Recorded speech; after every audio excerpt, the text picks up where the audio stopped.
We like to tell clients that houses basically design themselves. It's obviously not true. There's a lot of hard work that goes on behind the scenes, but there's this really exciting moment in all projects where everything starts coming together. The brief for this project was a family home for our clients, a holiday home here in Wanaka. 3 bedrooms. It's on a sloping site, which has allowed us to introduce an interesting mix of split levels throughout the property, which also allows us to increase ceiling volumes and create greater spaces within the house. One of the most exciting things about this house was standing on the site with the client at the start of the brief and seeing the views that were available, and then during the design process being able to capture those.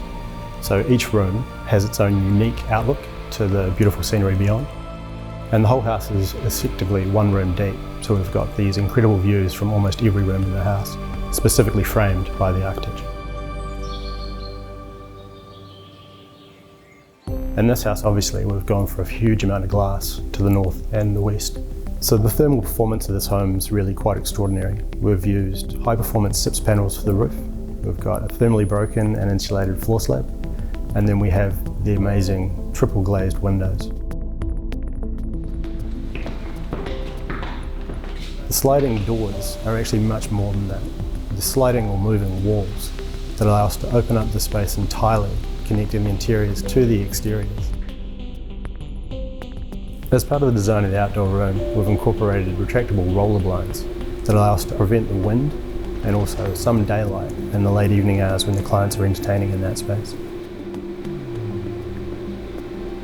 To the south of the house and the east of the house, where we get less sunshine and less views, we've used a much more solid materials palette, which is more in keeping with the Otago landscape.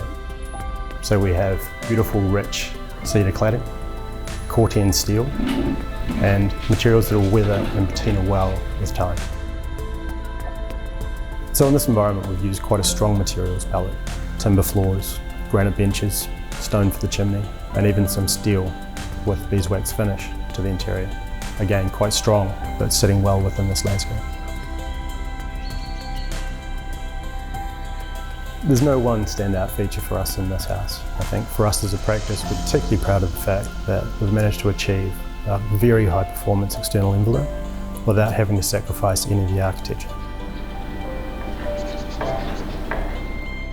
We think one of the most exciting challenges for architecture in the coming decades will be creating houses that are sustainable and healthy for everyone. And we'd like to think that this house is a small step on our journey towards that new future.